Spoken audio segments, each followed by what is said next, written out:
반갑습니다. 박성철 교수와 함께하는 기독교 사상사 시작하도록 하겠습니다. 반갑습니다, 교수님. 네, 안녕하세요. 네.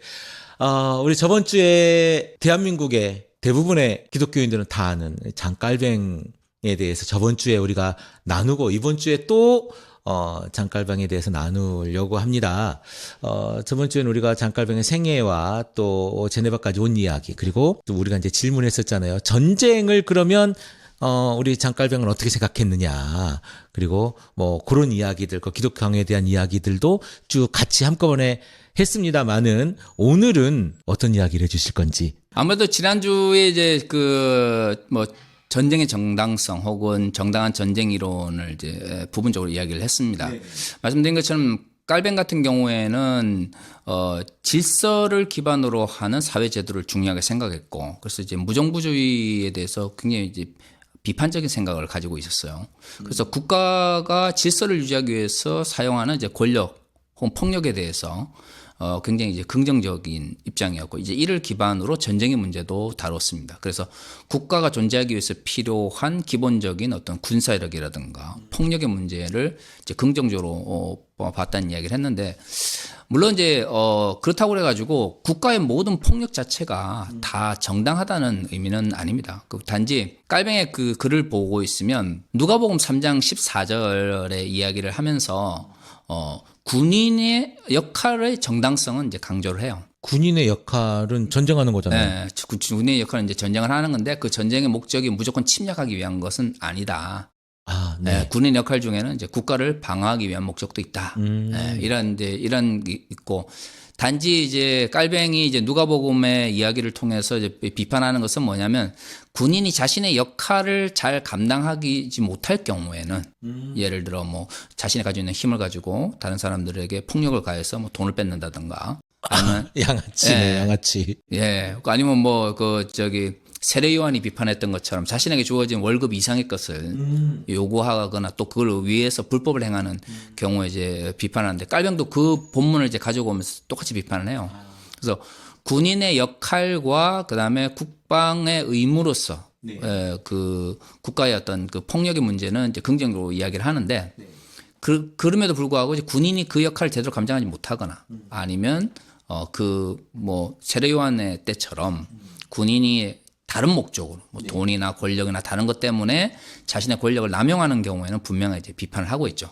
요 전제 조건 하에서 깔뱅이 생각하는 정당한 전쟁 이론의 가장 기반은 뭐냐면 방어를 위한 전쟁이에요. 침략을 받았을 때. 그거는 옛날 우리가 배웠던 그 아우구스티누스도 그런 얘기 하지 않았습니까?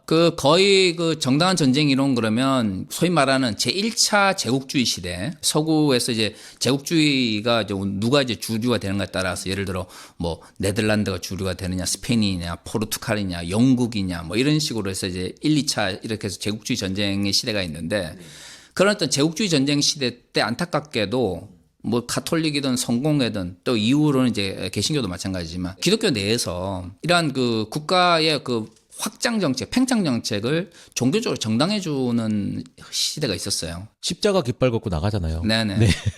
그러니까 그러다 보니까 이 어떻게 보면 정당한 전쟁 이론 자체가 많이 왜곡되어 사용됐죠. 그러니까 전쟁 자체를 아예 그냥 하나님 뜻이다, 뭐 침략을 하기 위한 것이든 뭐든 간에 뭐 이런 식으로 이제 왜곡을 해서 그렇지, 사실 정당한 전쟁 이론에서 가장 기반은 침략적 전쟁에 대해서는 그 어떤 경우에도 인정한 적이 없어요. 우리를 노력하러 오는 사람을 막는 것, 그러니까 수성이 원칙이고 공격하거나 침략하거나 하는 것은 안 된다. 그렇죠. 그러니까 그게 이제 가장 기반인데, 이후에 정치 이론이든 아니면 정당한 전쟁, 아니면 뭐 전쟁의 정당성 이런 거 이야기할 때도 거의 그게 기반이거든요.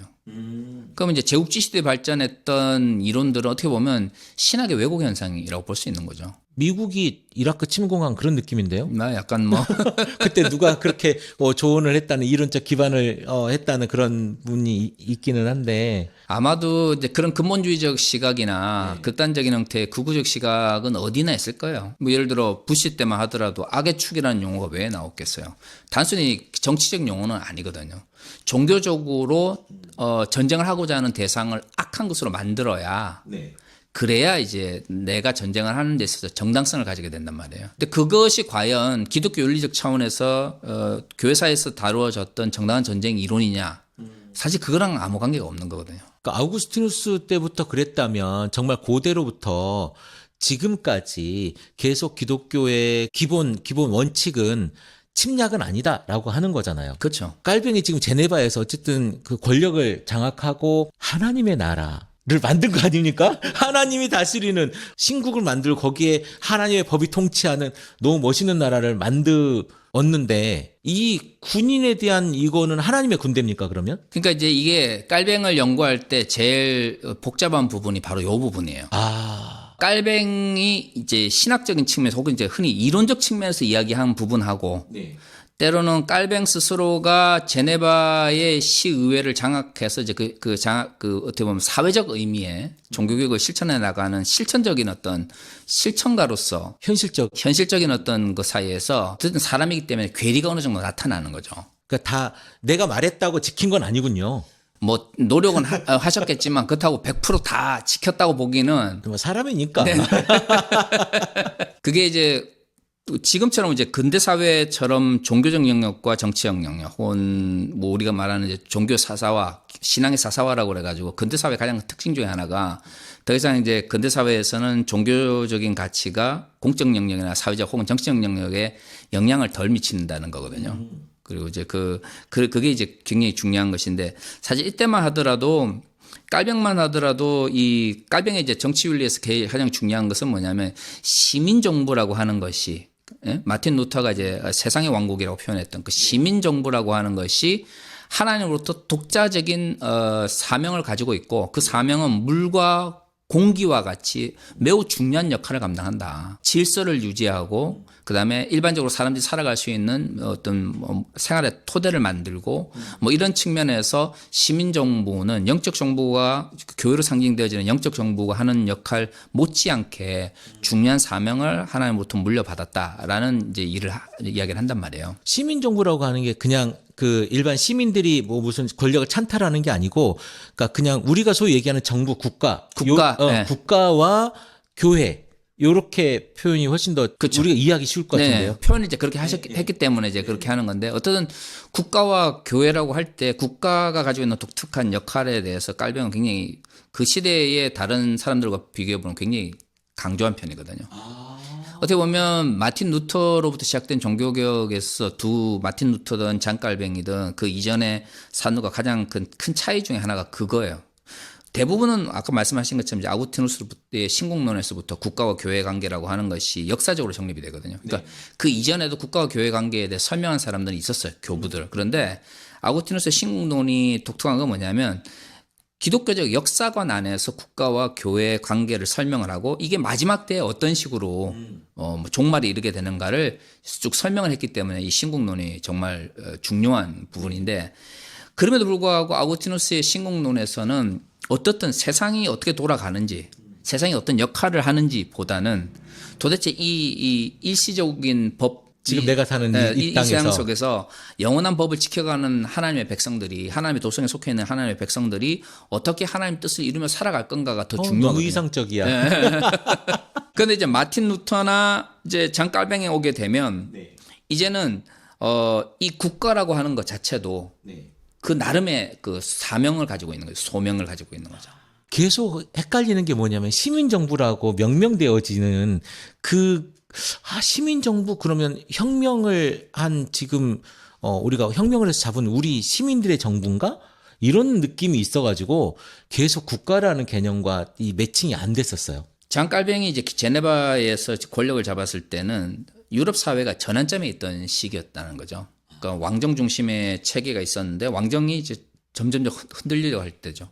이미 이탈리아 쪽에서는 도시국가를 중심으로 해서 기본 근대 초기 민주주의의 형태가 나타나기 시작했고, 그런 사상들이 나타나기 시작하고, 그러면서 이제 좀 근대 시민 계급, 부르주아라고 하는 그 근대 시민 계급들이 그 각 어떤 특정 지역들 전부는 아니지만 특정 지역에서는 이제 권력을 잡고 왕을 대신해서 통치하는 이제 모습들이 나타나기 시작하는 거죠. 어떻게 보면 그 이탈리아의 르네상스가 가능했던 게 다른 지역들에 비해서 그런 절대 왕정이라고 하는 것이 약했기 때문이고 각 지역의 이제 귀족들이나 메디치와 같은 그런 영향력 있는 사람들이 자신의 어떤 꿈을 그 도시 내에서 독자적으로 펼쳐낼 수 있었기 때문이거든요. 깔뱅도 어떻게 보면은 제네바라고 도시에서 그것을 펼쳐낼 수 있었기 때문에 이제 종교개혁이 가능했던 거고. 근데 거기에 비해서 당시 자신의 고향이었던 프랑스 같은 경우는 절대 왕정이 어느 정도 그래도 오랜 전통으로 자리 잡고 있었기 때문에 아무리 그런 그 이상적인 어떤 방향을 꿈꿔도 카톨릭을 기반으로 그다음에 왕정과 연결되어 있는 이런 상태에서는 이걸 쉽게 이제 움직일 수는 없었던 거죠. 제네바라고 하는 도시가 가지고 있는 근대 시민 계급들을 중심으로 하는 그런 그 국가. 네. 그래서 이제 시민정부라는 용어도 즐겨 쓰는 이유가 그거죠. 그러니까 옛날식으로 말하면 부르주아 계급들이 이제 막 등장하기 시작할 때단 말이에요, 그때가. 네. 근데 그들은 분명히 귀족 계급들과는 다른 거예요. 근데 제네바라는 도시 자체가 도시국가와의 성격이 강했고 스위스 자체가 어떤 왕정, 절대 왕정이 있었던 게 아니고 독일도 마찬가지고요. 그러다 보니까 각 도시마다 어떤 그 시민들 혹은 소위 말하는 근대 시민 계급들을 중심으로 의회를 장악하거나 해서 그 주변과는 독자적인 형태의 어떤 사회적 변혁을 꿈꿀 수가 있었던 거죠. 제네바에서 깔뱅이 그걸 성공했기 때문에 우리가 지금 알고 있는 스위스 종교개혁이라고 하는 말을 쓰는 거죠. 근데 그렇다고 해서 과연 제네바에서 종교개혁이 일어났다고 그래가지고 다른 스위스 지역까지 다 종교개혁에 성공했느냐? 확장성이. 그건 또 아니거든요. 그러나 그 영향력이 이제 있었던 거죠. 그 영향력이. 제네바만의 성공? 제네바만의 혁명? 뭐 이런 거 아닌가요? 일단은 제네바에서 성공을 했고요. 물리적으로는. 네네. 그리고 나중에 이제 깔뱅의 생애를 보시면 알겠지만 이제 노년에는 네. 그 제네바에서의 종교개혁을 이제 유럽 전역으로 이제 펼치기 위해서 계속 노력을 하죠. 그러다가 이제 결국에 이제 죽게 되는데 어떻든 뭐 본거지가 있어야 되는 거죠. 그쵸. 예, 루터 같은 경우에도 흔히 뭐 봉건 영주들과 결탁을 해서 뭐 시민계 농민 전쟁도 비판하고 했다고 뭐 욕을 하지만 그럼 교황청에서 잡아 죽이려고 하는데 그러면 아무런 정치 기반도 없는 상태에서 가만히 있으면은 야누스나 아니면 그 위클리프처럼 죽죠. 순교가 또 은혜가 될 수 있는 또. 아, 그렇죠. 어쨌든 살아남아야 뭘 할 수 있는 거니까. 네. 그러니까 그 종교개혁 과정 속에서 그런 어떤 그들의 지원을 받거나 비판하시는 분들이 말하는 대로 결탁을 한 계급들의 이익을 위해서 노력한 부분은 분명히 있어요. 그 부분은 저도 부정하지는 않는데 저는 이제 현실적 측면에서 그러면 그런 것이 없이 과연 혁명만으로 그러면 종교개혁을 해가지고 됐느냐. 예를 들어 토마스 민처 같은 사람이나 마틴 부처 같은 사람들이 그러면 종교개혁에 성공을 했느냐. 그건 또 다른 문제잖아요. 그래, 맨날 둘이 싸웠잖아요. 그러니까 서로 안 맞다고 싸우고. 저도 토마스 민처의 사상에 대해서 또 혁명 또 변혁이라는 개념을 굉장히 긍정적으로 생각하고 또 뭐 특히 이제 독일 같은 경우에 68혁명 이후에 비판 이론 하시는 분들이 토마스 민처 같은 경우에 대해서는 정말 새로운 뭐 연구 이런 게 많이 이루어졌기 때문에 저도 굉장히 긍정적으로 생각을 하는데 한편으로 도 생각하냐면 성공하지 못한 혁명에 대해서는 그 이념 자체가 의미가 있으니까 가치를 두고 성공한 것은 어떻든 당시 어떤 정치 권력과 결탁을 해서 이룬 것들이 뭔가 발전을 이루어냈음에도 불구하고 그것을 폄하한다. 이건 가치가 낮다. 그 말이 안 되잖아요. 근데 좀 이렇게 숭고함에 있어서는 후수 같은 사람 이런 사람들이 좀 더 숭고하지 않습니까? 물론 이제 역사가 굉장히 오랜 시간이 지났고 그래서 이제 후대에 우리가 이제 평가하는 거긴 하지만 그 당시에는 정말 죽느냐 사느냐의 문제이잖아요. 근데 루터 같은 사람이 어쨌든 지금으로 표현하면 자본과 결탁한 거고 권세와 결탁을 해서 살아남고 그 많은 확장성을 누린 거잖아요. 종교개혁 확장성을 누린 거지 않습니까? 그것이 맞느냐. 저는 그러면서 이제 이 말씀이 좀 죄송하긴 합니다. 대한민국의 60, 70년대가 생각이 나는 거죠. 그때 당시에 권력과 함께한 대한민국의 기독교가 확장성을 꾀했고 부흥을 꾀했는데 이것이 옳으냐. 그죠. 그거는 뭐 저도 계속해서 비판하는 거예요. 근데 이제 여기서 생각해야 되는 것은 결탁을 했느냐보다 더 중요한 것은 그 결탁이 무슨 결과를 낳느냐 이제 살펴봐야 되는 거죠. 무슨 결과를 낳느냐. 네네네. 네. 예를 들어 7, 80년대 정치 권력과 해가지고 그게 과연 한국 사회에 더 나은 무언가를 만들었느냐. 우리가 그걸 비판하는 이유는 더 나은 걸 만들지 못했기 때문에 그렇죠. 결국에는 뭘 만들었냐면 교권주의화 된 거예요. 교회의 이익을 지키기 위해서 독재 체제를 인정하고 그리고 그 독재 체제를 종교적으로 정당화해주면서 개발 독재 세력이 내려주는 어떤 그 떡고물을 먹으면서 한국교회가 성장을 했단 말이에요. 그게 7, 80년대 한국교회 성장에서 대단히 중요한 부분이었어요. 그게 없이는 과연 한국교회가 그렇게 지금이 없죠. 지금이 그럼 말 수 없거든요. 네네. 그런데 이제 문제는 뭐냐면 과연 그러면 마틴 루터나 장가뱅 시대의 그 이런 그 정치 권력이나 아니면 지지 세력과의 결탁을 이제 7, 80년대 한국 사회의 기독교와 동일한 가점에서 볼 수 있느냐는 거예요. 왜냐하면 첫 번째 누가 주류적 흐름이었냐는 거죠. 정치 권력이 아니라 장깔뱅이 주류였고 마틴 루터가 주류였죠. 아니. 그 당시에 그들을 그러니까 마틴 루터나 장깔뱅이 종교개혁이라고 하는 명목하에 뭐 물론 본인들은 종교개혁이라는 것을 꿈꾸진 않았겠지만 잘못된 것을 할 때 그들이 주류는 아니었다는 거예요. 그러니까 교회가 당시에 종교개혁을 시작할 때 마틴 루터가 종교개혁을 시작하고 장갑이 종교개혁을 시작할 때 이들이 주류적 측면에서 프랑스 사회와 독일 사회를 이끌고 있는 상태에서 이익을 누리고 있는 상태에서 이들이 기존의 체제에 저항함으로써 주류적 흐름을 형성하면서 이익을 누린 건 아니라는 거죠. 아니죠. 그 양반들은 사실은 듣보잡들 아니었습니까? 예. 여기 못 있는 누구요? 그 양반이 누구요? 이랬을 사람들인데. 그리고 이득도 볼 것이 아니었죠. 그러니까 그런 관점에서 보면 권력과 어떤 뭐 힘을 합치거나 지원을 받았다는 것은 같습니다만은 성격이 다른 거죠. 이득을 위해서 한 건 아니다. 그러니까 제가 볼 때는 살아남은 것이 이득이라면 이득이지만. 이득의 문제 하나도 될 수 있고, 그러니까 사회적 기득권의 문제가 될 수 있고, 그다음에 사회적 주류의 문제죠. 존 스튜어트 밀이 그 민주주의를 이야기하면서 왜 간접 민주주의가 직접 민주주의보다 더 나은 측면이 있느냐 이야기할 때 그 간접 민주주의가 더 발전해 나갈 때 중요한 것은 뭐냐면 소수자들의 목소리가 간접 민주주의 속에서 의견으로 들어올 수 있도록 체제를 만들어야 되는데. 직접 민주주의가 가지고 있는 한계 속에서는 너무 다수 결만을 하다 보면 소수의 목소리가 들어올 수 없지 않느냐라는 이야기를 하거든요. 사실 그런 식으로 이야기를 하면 아니 직접 민주주의가 더 좋은 거 아니에요. 저는 솔직히 직접 민주주의가 더 좋게 생각하는데 존 스튜어트 밀의 그 방점은 어디냐면 소수자의 목소리를 들을 수 있을 때 더 나은 자유주의 체제 속에서 민주주의가 되려면 더 나은 민주주의가 될 수 있다는 거거든요. 의견이 뭔가 여기에 들어올 수 있을 때. 네네네. 그러니까 존 스튜어트 밀이 말하려고 했던 강조점 자체를 빼버린 상태에서 대의가 더 좋은 거 아니야? 뭐 직접 민주주의가 그런 거야? 뭐 이렇게 아니 간접 민주주의가 더 낫다고 생각했다고 이렇게 가버리면 좀 문제가 있는 거죠. 그리고 예를 들어 직접 민주주의에 대해서 이야기할 때에 예를 들어 직접 민주주의에서 가장 직접적으로 가장 강조했던 사람이 장자크 루소인데 루소는 프랑스에서 이제 활동을 하면서 했던 스위스 사람이잖아요. 그 나중에 이제 스위스가 직접 민주주의를 함에 있어서 굉장히 중요한 역할을 감당합니다만은 그럼 과연 그 스위스에서 직접 민주주의가 됐다고 그래가지고 그 직접 민주주의를 할 수 있는 스위스 불어권에서 말해지는 것과 프랑스 내에서 동일한 방식으로 직접 민주주의를 할 경우 언어가 같으니까 같은 지역이니까 왜 여기는 되는 여기는 안 되냐 이렇게 말할 수는 없잖아요. 그렇죠. 그러니까 스위스라고 하는 국가가 가지고 있는 독특성이 있죠. 그다음에 도시마다 가지고 있는 그 독립성이라고 하는 게 굉장히 오래된 전통이고 프랑스와는 비교할 수 없단 말이죠. 절대 왕정이 오랫동안 있었던 곳과는 다른 거죠. 네, 그러니까 이제 제가 말하고 싶은 건 저도 7, 80년대 한국교회 성장에 대해서 굉장히 비판적이지만 그러니까 장깔뱅과 마틴 루터의 종교개혁과 7, 80년 한국교회의 군사 세력과의 결탁을 같은 관점에서 보기에는 일단 선상 자체가 같이 비교할 수 있는 선상이 아니다. 결이 일단 다른 것 같아요. 사회적 구조라든가 그다음에 사회적 주류 세력이라든가 그다음에 기득권의 문제라든가 이런 것과 비교해 봤을 때 열매 자체가 다르네요. 모양도 다르고. 통일하다고 볼 수는 없는 것 같아요. 많은 분들이 그런 이야기를 하셨는데 예를 들어 우리가 지난번에 키퍼리아누스 이야기를 했잖아요. 키퍼리아누스를 하면서 옛날 얘기예요. 네.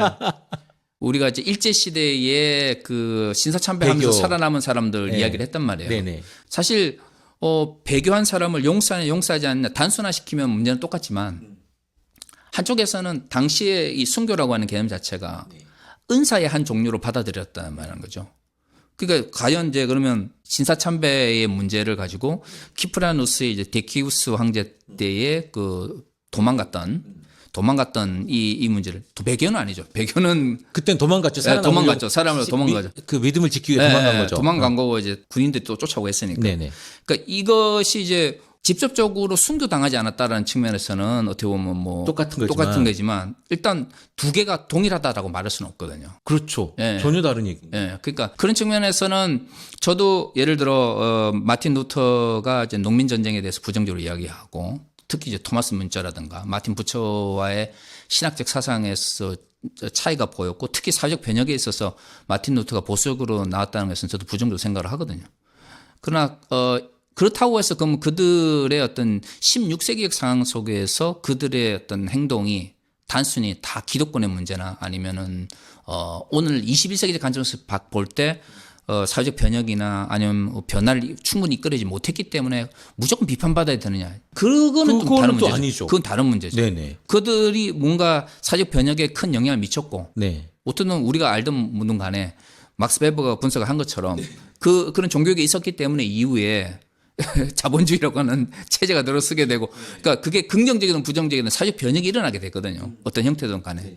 그러니까 어떤 그 과정에서의 유사성만을 가지고 평가하기에는 사회적인 어떤 변혁의 문제는 좀 다른 것 같아요. 결과라든가 제가 너무 단순하게 본 것 같습니다. 저도 이제 뭐 아주 깊이 아는 연구한 입장이 아니기 때문에 보다 보니까 이건 이런 거 아니야라고 단순하게 이렇게 생각해서 교수님한테 여쭤보면 교수님이 아주 잘 정리를 해주셔서 제가 너무 행복합니다, 사실. 아니 근데 그런 질문 할 수 있죠. 아니 질문해봐야죠. 왜냐하면 장깔뱅의 그 기독교 강요를 비롯해서 그 시민 정부에 대해서 설명해 놓은 것들을 보면 정말 뛰어나요. 그리고 시민 정부가 가지고 있는 독자성이라고 하는 게 마틴 루터보다 더 강조가 된단 말이에요. 그리고 이제 그 장깔뱅의 그 정치 윤리 중에 유명한 게 이제 이중적 통치라는 이야기를 한단 말이에요. 그리스도인들은 시민 정부의 통치와 영적 정부의 통치에 아래에 있다. 지금도 우리 그렇게 생각하잖아요. 네. 네. 근데 한국의 근본주의자는 그렇게 생각 안 하죠. 아, 그래요? 세속법 필요 없어요. 우리는 하나님의 말씀만 따르면 된다 이 생각하잖아요. 그거는 좀. 그게 이미 16세기 장가병만도 그런 의식이 없는 거예요. 말이 안 되죠. 네. 우리는 이중적 통치 아래에 있는 거예요. 당연히 기본이잖아요. 네. 네. 그 이중적 통치에서 그 이중적 통치를 하면서 그 시민 정부가 그 역할을 감당할 수 있도록 하는 것이 그리스도인들의 역할인 거죠. 그러니까 그 성경의 통치자들을 위해서 기도하는 것처럼 우리가 대통령과 아니면 이 정치 권력자들이 잘 다스릴 수 있도록 기도하고 때로는 안 되면 힘을 써서라도 때려서라도 잘하게끔 해야 되는 게 기독교인들의 역할이다. 그러니까 시대에 따라서 국가에 요구하는 요구가 달라질 수는 있어요. 왕정 시대에 국가에 요구하는 교회의 어떤 요구, 민주주의 시대에 교회가 국가에 요구하는 요구, 이게 다를 수밖에 없죠. 근데 그 요구라고 하는 게 시민과 성경에 잘 부합하는 건강한 요구여야 될 거 아니에요. 우리 그렇죠, 이익을 위한 요구가 네. 아니라. 그러니까 그런 어떤 요구의 어떤 그 내용이나 그런 어떤 것은 달라질 수 있지만 기본적으로 종교개혁 이후에 형성되어진 국가와 교회 관계에서 가장 중요한 것은 어떤 국가는 국가로서의 역할이 있고 교회는 국가에서 사명이 있고 그다음에 교회는 교회로서 사명이 있다라는 거예요. 그러니까 두 개는 서로 상관관계를 가지고 있으나 그러나 동일하지는 않죠.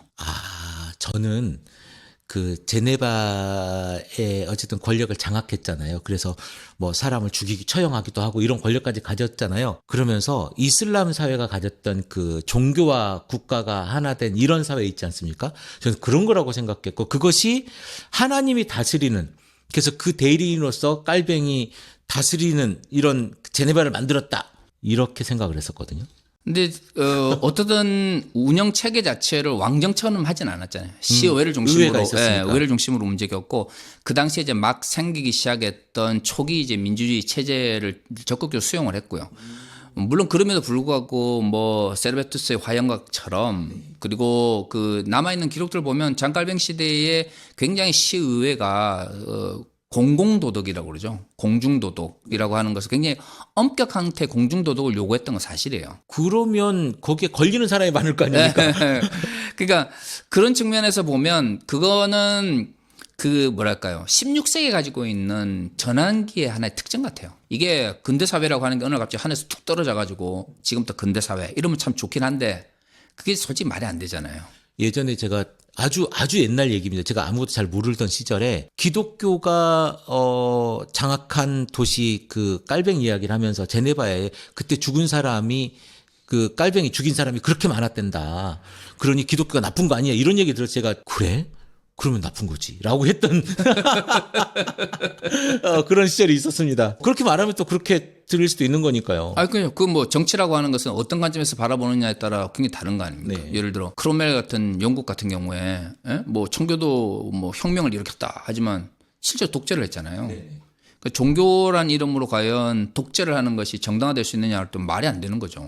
근데 그러면 왜 그 당시에는 그런 것이 먹혔느냐? 그러면 그 당시에는 왕정이라고 하는 게 존재하는 상태에서 민주정부라고 하는 것이 완전히 정착이 안 되는 때였잖아요. 이제 시작한 이제 거. 시작할 때, 네. 그러니까 어느 누구도 그게 도대체 독재가 뭔지, 도대체 어떤 게 뭔지를 모르는 상태예요. 그런데 이제 군사력을 가지고 엎어 놓으니까 힘을 가지고 그걸로 막 강압적으로 하다 보니까 독재가 되고 막 굉장히 엄격한 형태, 그리고 어떻게 보면 포갑적인 정치를 했거든요. 서툰 민주주의. 네. 그러니까 그런 어떤 그 폭력적인 어떤 정치를 했는데 그건 분명히 이제 비판을 받긴 받아야 되죠. 그렇죠. 그래서 비판 지금까지 받고 있는 거잖아요. 한 가지 확실한 것은 그런 어떤 전환기에 나타나는 그 한계는 분명히 인정을 하되 그건 그렇다고 해서 그럼 그들이 어떤 지향했던 지향 자체를 현실적으로 안 따라왔으니까 다 그냥 쓰레기야 이래버리면은 이거는 정치의 문제가 100% 정치의 문제는 아니란 말이에요. 그런 부분에서 좀 장깔뱅이에 대한 연구도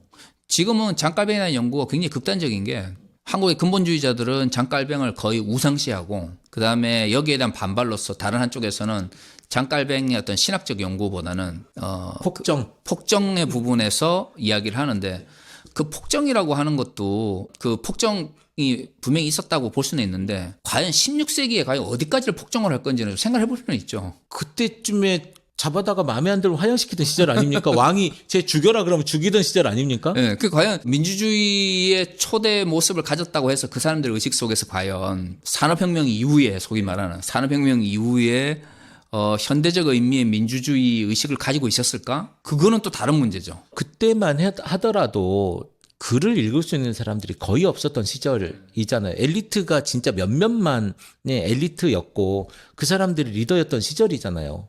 그러니 이런 표현이 적절하지 않을 수 있겠습니다만 아직 계몽이 안 됐던 시절 아닙니까? 그러니까 어쨌든 잘못된 정치적 행위가 있었다는 거는 인정을 하는데 그것 때문에 그러면 그들이 주장했던 신학적 사상까지도 그럼 다 무시해버리는 이런 흐름은 아닌 것 같아요.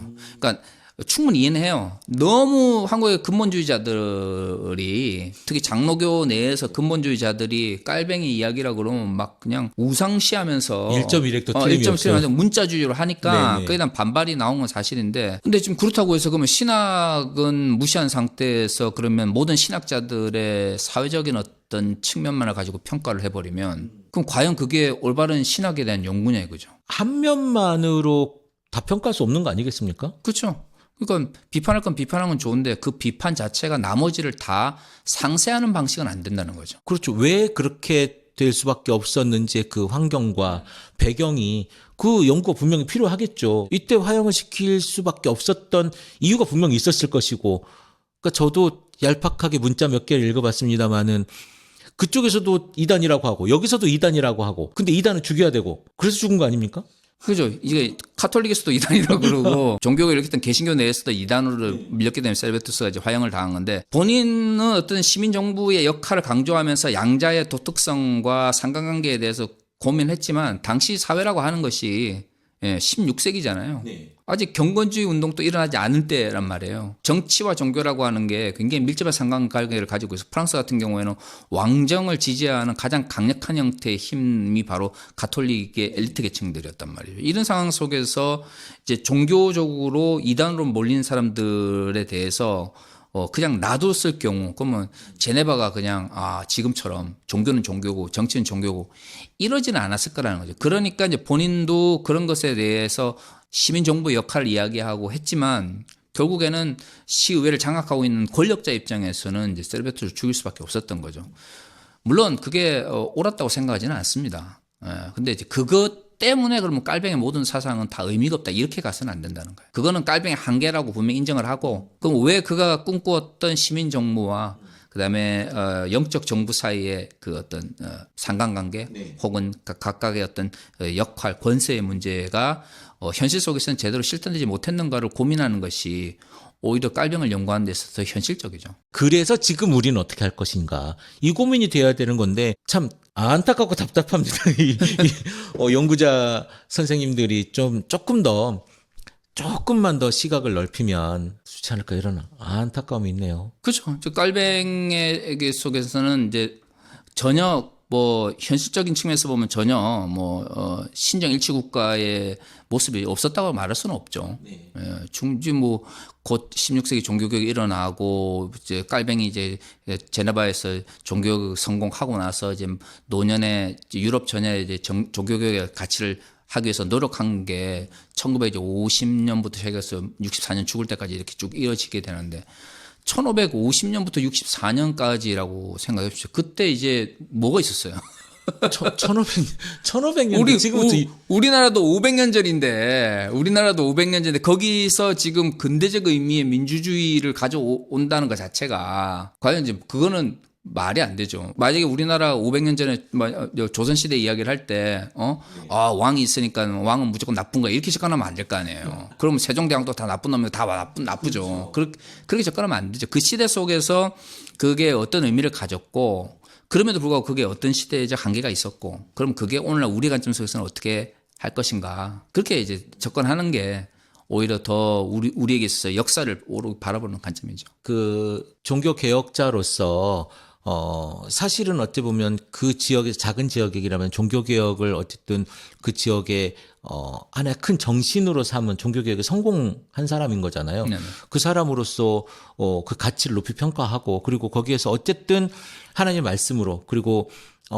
단단한 어떤 도덕적 잣대로 평가를 해서 많은 사람에게 고통을 준 거는 사실이지만 그 당시에 그 하나님의 나라를 세우고자 하는 그 열정과 그 이야기들 그리고 종교개혁의 가치는 절대 패배돼서는 안 된다고 생각을 하네요. 네네. 그러니까 모든 역사의 문제는 마찬가지인 것 같아요. 수용할 것은 분명히 수용해야죠. 분명히 그게 종교적 측면에서뿐만 아니라 사회적 측면에서의 변화를 가져왔기 때문에 한계가 있죠. 그거는 시대적 한계가 시대 한계가 있는 거죠. 네. 시대적 한계를 덮으려고 하거나 아니면 미화하려고 하지 말고 있는 그대로 드러내는 것이 중요한 것이지. 그렇다고 해서 그들이 가져왔던 발전 혹은 진보의 열매까지도 무시하는 방식으로 연구가 되어서는 그거는 안 되는 거죠. 우리가 지금 그 시민 정부에 대한 이야기를 굉장히 많이 네네네. 했거든요. 근데 여기서 분위기를 좀 환기시켜서 깔뱅이 가지고 있었던 많은 어떤 그 사상들 중에 직업관이 또 굉장히 독특하지 않습니까? 그렇죠. 그러니까 흔히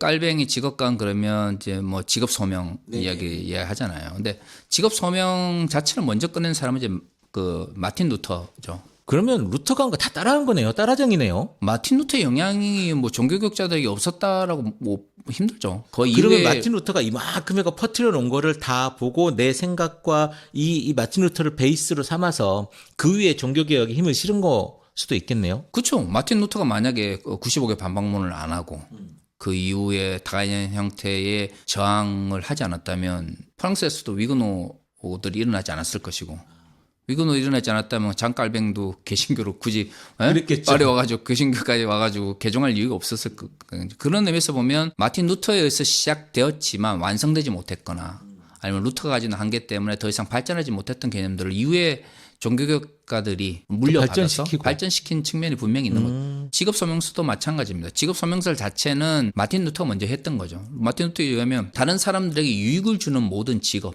그건 하나님의 소명이다 이렇게 이야기를 했단 말이에요. 근데 이제 여기서 이 마틴 루터의 직업 소명은 중세적 측면과 근대적 측면 두 가지를 가지고 있어요. 그러니까 중세적 측면이라고 그러면 이게 소명이란 말이 굉장히 듣기 좋게 들리지만 중세에는 직업이라고 하는 걸 내가 선택할 수 있는 시대가 아니거든요. 물려받는 거. 그렇죠. 아버지로부터 조상으로부터 물려받는 거예요. 그러니까 엄밀히 말하면 나의 아버지가 가졌던 직업이 나에게도 소명이 될 수밖에 없는 거죠. 내가 선택해가 소명이 되는 게 아니라 그런 의미에서는 중세적으로 이렇게 직업을 물려받는 이런 세습 체제를 긍정하는 측면이 있는 거고요. 그 굉장히 좀 느낌이 안 좋은데요.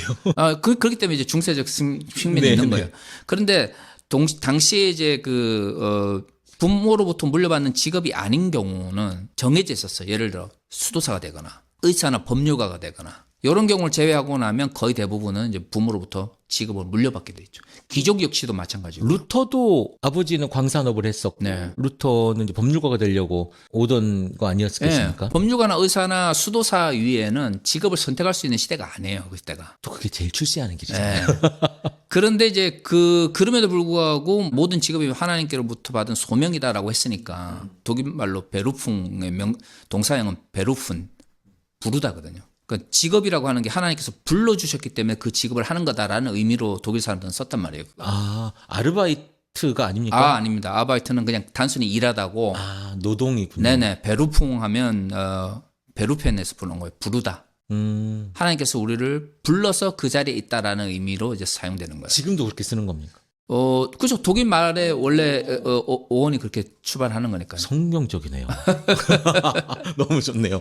그러니까 직업을 선택할 수 없다라고 하는 측면에서는 여전히 중세적 측면을 중세적이고. 가지고 있지만, 그러나 내가 선택하지 않은 직업이지만 그 직업 역시도 다른 성직처럼 하나님께서 부르신 직업이다라는 측면에서는 이 직업 마틴 루터 직업 소명설은 그 중세적 측면과 근대적 측면을 동시에 가지고 있어요. 내가 찾은 직업이거나 내가 발견한 직업이거나 아니면 물려받은 직업일지라도 다른 사람을 유익하게 하는 직업이라면 하나님의 소명이다, 사명이다 이런 얘기를 한 거네요. 장깔뱅에 가면 특히 이제 제네바 같은 경우에는 무역업을 중심으로 발전하던 도시였단 말이에요. 특히 이제 근대적 시민 계급, 조금 너무 사회학적인 개념으로 부르주아 계급들이 이제 막 등장하기 시작할 때이기 때문에 거기서는 경제적 활동을 통해서 직업을 선택할 수 있는 자유가 좀 더 이제 넓어지죠.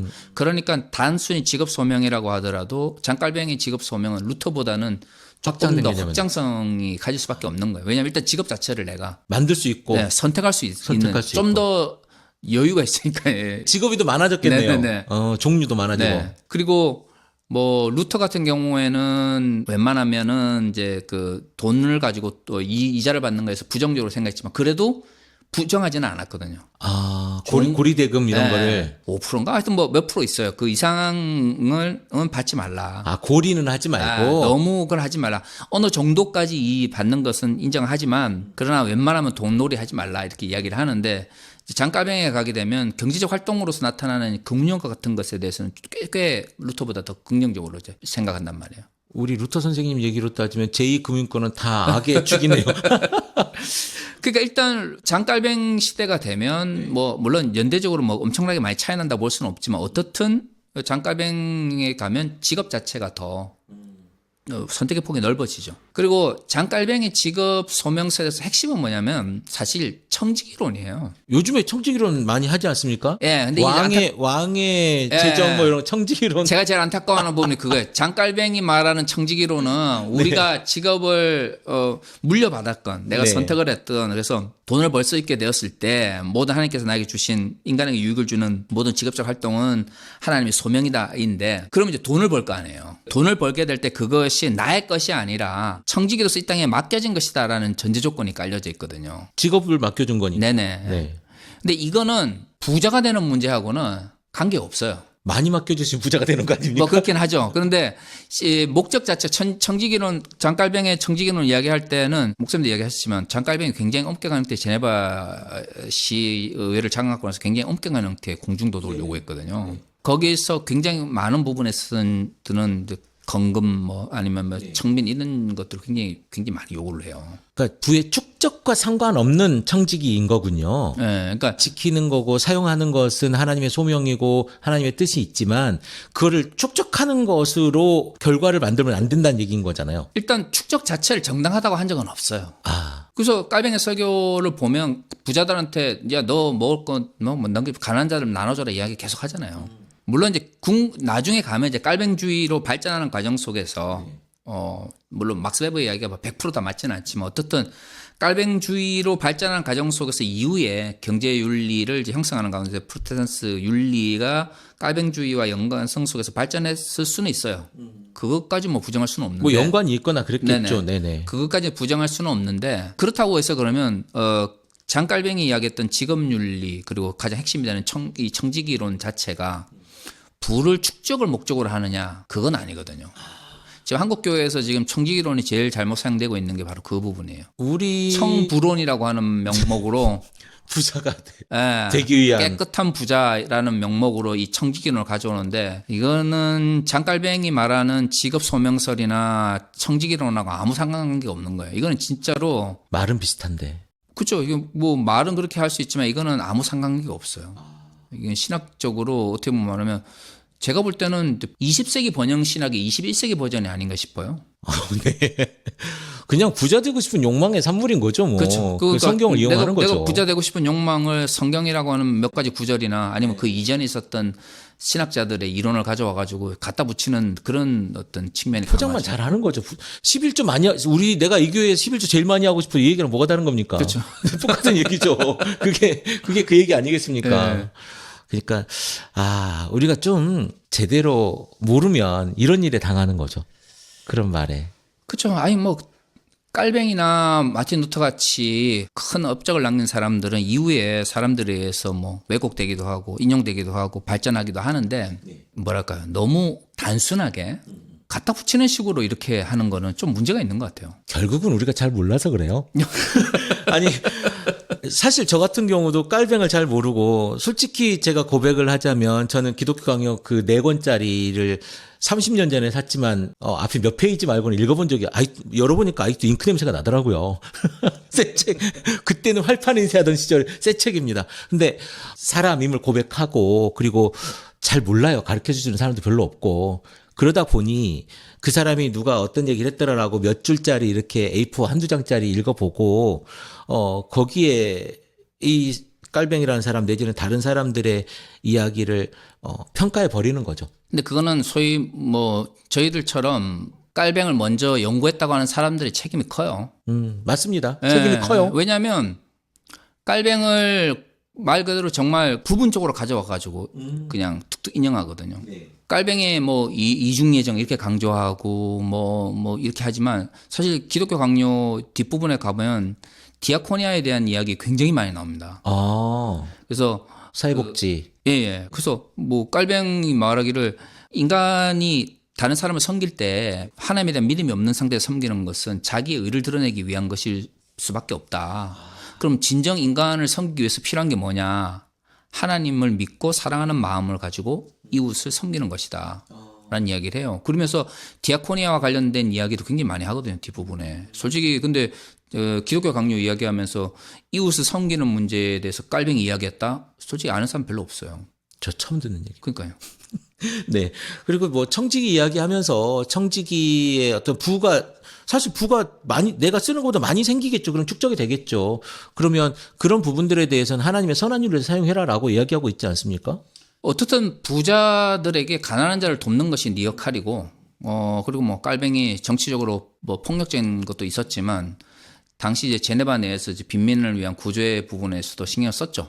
그러니까 그런 부분은 부 자체가 목적이라고 보기는 힘들죠. 그러니까 본인이 목양하고 그리고 본인이 장악하고 있는 시의회를 구성하고 있는 사람들이 근대적 시민 계급이기 때문에 그들에게 맞는 형태의 윤리적인 방식이든 기독교 강요도 이제 결국은 가르치기 위한 것이라고 보면 그들에게 맞는 방식으로 기독교를 이제 16세기적 방식으로 재구성했다고 하는 측면은 있겠지만 그럼에도 불구하고 어떻든 가장 중요한 것은 이 사람이 이제 신학자로서 이제 모든 걸 출발한 거잖아요. 그러면 그들의 어떤 그의 신학이 무엇이었는지에 대한 문제 연구가 되고 그럼 그게 이제 그럼 현실 속에서 그럼 과연 얼마만큼 실현되었는가 혹은 실현되지 못했는가를 따져보는 거는 필요하다 이거예요. 근데 문제는 너무 연구도 안 돼 있는 상태에서 결과만을 보고 신학 자체를 아예 무시를 하거나 아니면 몇몇 구절 가져와 가지고 뭐 이때를 전부인 건지 전부인 것처럼 코람데오 왜 코람데오를 이야기했는지에 대해 이야기도 없는 상태에서 무조건 코람데오 이런 식으로 해야 하면서 자기가 말하는 것이 마치 깔뱅이나 루터의 글인 것처럼 말인 것처럼 이야기하는 방식으로 지금까지 장 깔뱅이나 마틴 루터 우리나라에 소개가 됐단 말이죠. 그러다 보니까 사실 근본주의하고는 장 깔뱅이나 마틴 루터는 아무 관계가 없거든요. 특히 장 깔뱅은 당시의 입장에서 볼 때는 이단으로 몰려가지고 쫓겨났던 사람인데 엄청 혁명가들 아닙니까? 예, 근데 이런 사람의 글을 자꾸 문자주의로 가져오니까 우리나라에서는 장 깔뱅 그러면 근본주의의 대부 이렇게 돼버리는 거예요. 우리나라는 이 표현은 그냥 저 혼자 생각하는 표현입니다. 칼빈 선생의 나라 아닙니까? 깔뱅도 아닌데 칼빈 선생의 나라입니다. 깔뱅이라고 하는 사람도 많지 않아요. 예, 저도 대학 졸업하기 전까지 하도 다들 존 칼빈 그래가지고 존 칼빈. 영국 사람인 줄 알았어요. 존 칼빈입니다. 존 칼빈. 칼빈 선생의 나라에서. 예, 저도 하도 공부를 안 해가지고 영국 사람인 줄 알고 있었습니다. 어쨌든 우리가 그 지금 깔뱅에 대해서 계속 이제 2번이나 2시간에 가까운 시간을 할애하면서 이야기를 했는데요. 아주 고리타분한 5대 교리를 얘기했던 깔뱅, 칼빈이 아니었다는 거를 다시 한번 깨닫게 됐고 다시 한번 알게 됐고 너무 유익한 시간이었다라는 생각이 저 스스로 더 들고요. 그리고 아까 이제 우리가 이 이야기를 하기 전에 잠깐 이야기했던 것처럼 우리끼리 이야기했지 않습니까? 제가 책을 봤는데 굉장히 칼빈을 다루는 분야, 깔뱅을 다루는 분야가 그 할당이 굉장히 작아요. 작게 할당돼 역사에서 교회사에서 작게 할당되어 있는데 지금 그 기독교 강의뿐만이 아니라 여러 가지 그 문서들이나 이런 것을 한 번쯤 찾아서 보고 싶은 마음이 생기는 그런 시간이 있지 않았나라는 생각이 듭니다. 네, 이번 저희 이제 이 동영상이나 강의를 보시는 분들이 제가 바라는 것은 뭐냐면 이걸 들으시고 직접 깔뱅의 글 아니면 깔뱅을 비판하는 글 이런 걸 찾아보시면서 스스로 깔뱅에 대한 생각들을 좀 정리해 보셨으면 좋겠어요. 누가 그렇게 하더라가 아니고 네네. 정말로 그를 하는가. 그 사도행전 있지 않습니까? 정말 맞습니다.